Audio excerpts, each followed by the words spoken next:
Donne la paix, Seigneur,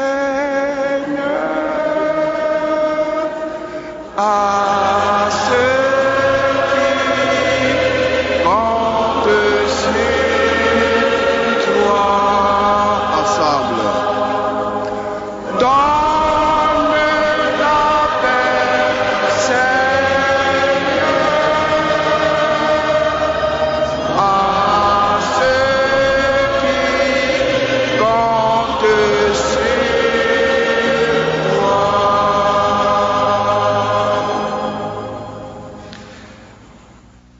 Excellence, Monsieur Alassane Ouattara, Président de la République de Côte d'Ivoire, et Madame,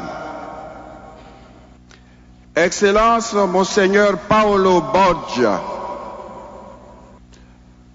Excellence Monsieur Daniel Kablan-Duncan, Vice-président de la République de Côte d'Ivoire, et Madame, Monsieur le Premier ministre, chef du gouvernement, ministre du budget, ministre du budget et du portefeuille de l'État, Monsieur le Président du Sénat, Mesdames et Messieurs les ministres, Madame la vice-doyenne du corps diplomatique en Côte d'Ivoire, Mesdames et Messieurs les membres du corps diplomatique, chers frères membres du Forum des confessions religieuses en Côte d'Ivoire,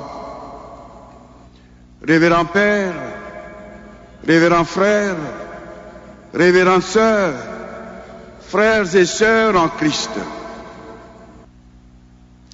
En instituant la journée mondiale de la paix, le pape Saint Paul VI souhaitait, dans le sillage de l'encyclique Pacem in Terris du pape Saint Jean XXIII, favoriser la paix dans le monde.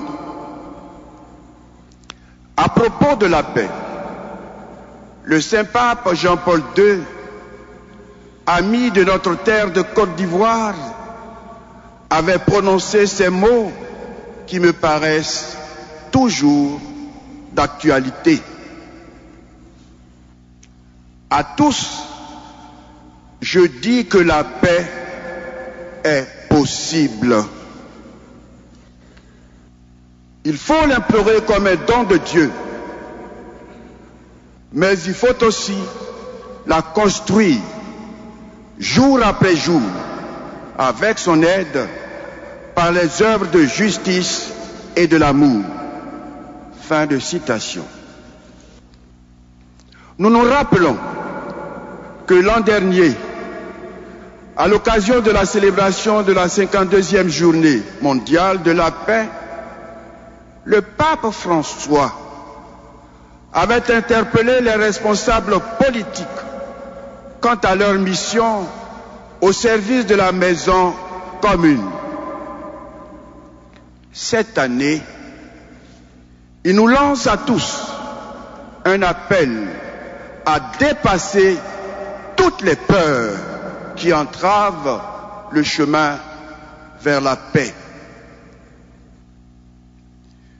Convaincu que toute œuvre, toute action qui prend sa source en Dieu reçoit nécessairement de lui son achèvement, je me réjouis de votre présence à tous, présence qui traduit notre attachement commun à la paix, ce bien si précieux et pour lequel nous nous réunissons pour implorer Dieu de nous l'offrir, mais également de nous donner à nous les hommes les moyens de pouvoir la construire jour après jour.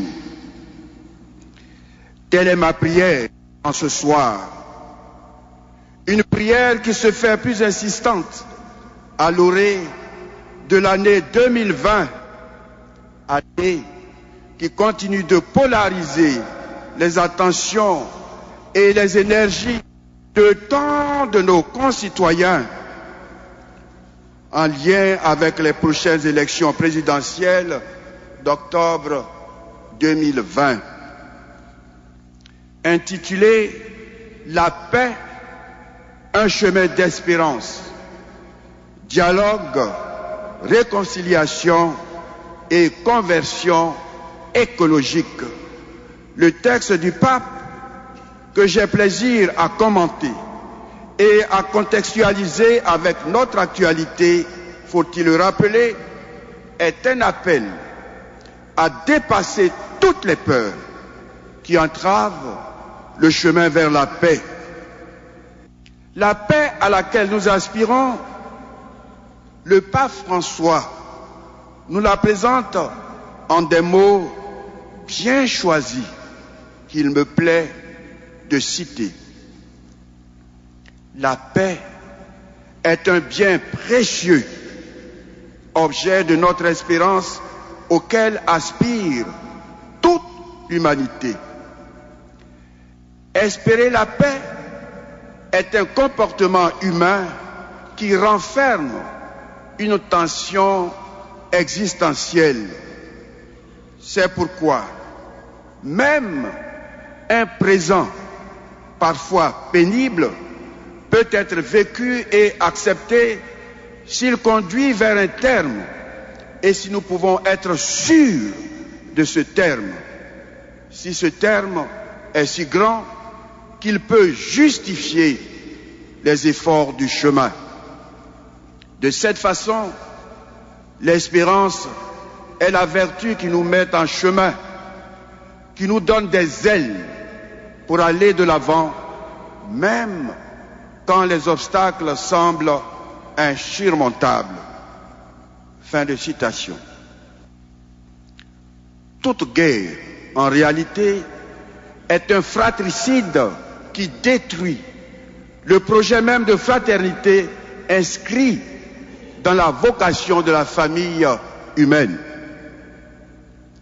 Excellences, frères et sœurs, le message du Saint-Père commence par souligner en premier lieu les terribles épreuves des conflits civils et internationaux aggravés souvent par des violences sans aucune pitié et qui marquent pour longtemps le corps et l'âme de l'humanité.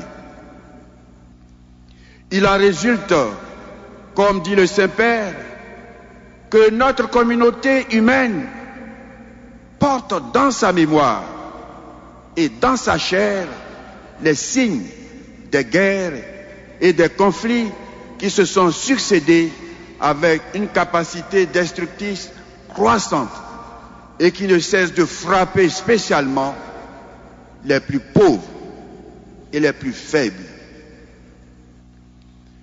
Des nations entières peinent à se libérer des chaînes de l'exploitation et de la corruption, lesquelles alimentent haine et violence.